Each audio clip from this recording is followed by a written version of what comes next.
ಪ್ರಥಮಂ ವಕ್ರತುಂಡಂ ಚ ಏಕದಂತಂ ದ್ವಿತೀಯಕಂ ತೃತೀಯಂ ಕೃಷ್ಣಪಿಂಗಾಕ್ಷಂ ಗಂಜವಕ್ತ್ರಂ ಚತುರ್ಥಕಂ. ಹಿಂದೂ ಸಂಪ್ರದಾಯದಲ್ಲಿ ಪೂಜಾ ಕೈಂಕರ್ಯಗಳಲ್ಲಿ ಹಲವು ವ್ರತ ವಿಶೇಷವಾದ ಪ್ರಾಧಾನ್ಯತೆ ಪಡೆದುಕೊಂಡಿದೆ. ಪ್ರಥಮ ಪೂಜಿತ ವಿಘ್ನ ವಿನಾಶಕನನ್ನು ಆರಾಧಿಸುತ್ತಾ ಮಾಡುವ ಸಂಕಷ್ಟಹರ ಚತುರ್ಥಿ ಸಹ ಪ್ರಮುಖವಾದದ್ದು. ಈ ಪವಿತ್ರವಾದ ದಿನ ಲಂಬೋದರನಿಗೆ ವಿಶೇಷವಾಗಿ ಪೂಜೆ ಸಲ್ಲಿಸಲಾಗುತ್ತದೆ. ವ್ರತದ ಮೂಲಕ ಗಣಪನನ್ನು ಆರಾಧಿಸಿದರೆ ಕಷ್ಟಗಳೆಲ್ಲ ದೂರವಾಗುತ್ತದೆ ಎಂಬ ನಂಬಿಕೆ ಇದೆ. ಸಂಕಷ್ಟಹರ ಚತುರ್ಥಿ ದಿನ ಭಕ್ತರು ಉಪವಾಸವಿರುತ್ತಾರೆ, ಏಕೆಂದರೆ ಇದರಿಂದ ಸಂಪತ್ತು, ನೆಮ್ಮದಿ, ಆರೋಗ್ಯ ಲಭಿಸುತ್ತದೆ ಎಂದು.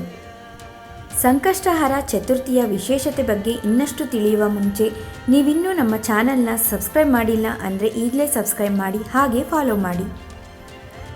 ಸಂಕಷ್ಟಹರ ಚತುರ್ಥಿ ವ್ರತ ಮಾಡುವವರು ಪ್ರಮುಖವಾಗಿ ಈ ಅಂಶಗಳನ್ನು ನೆನಪಿನಲ್ಲಿಟ್ಟುಕೊಳ್ಳಬೇಕು. ಸಂಕಷ್ಟಹರ ಚತುರ್ಥಿ ದಿನದಂದು ಸೂರ್ಯೋದಯಕ್ಕೂ ಮುಂಚೆಯೇ ಎದ್ದು ಸ್ನಾನ ಮಾಡಬೇಕು.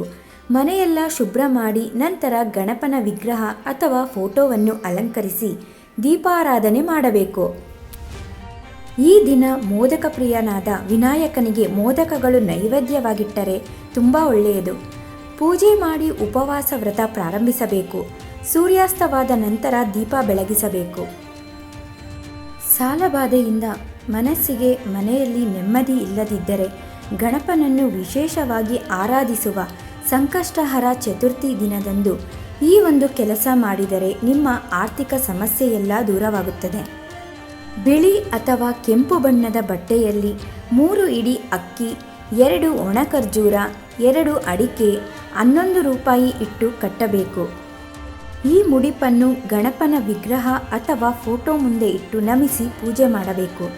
ಇದನ್ನು 5 ವಾರ ಅಥವಾ 11 ವಾರಗಳು ಇಟ್ಟು ಪೂಜೆ ಮಾಡಿ ನಂತರ ಗಣಪನ ದೇವಾಲಯದಲ್ಲಿ ಪೂಜೆ ಮಾಡಿಸಿ ಹರಕೆ ತೀರಿಸಬೇಕು. ಈ ರೀತಿ ಮಾಡಿದರೆ ನಿಮಗೆ ವಿಘ್ನ ವಿನಾಶಕನ ಅನುಗ್ರಹ ದೊರೆಯುತ್ತದೆ.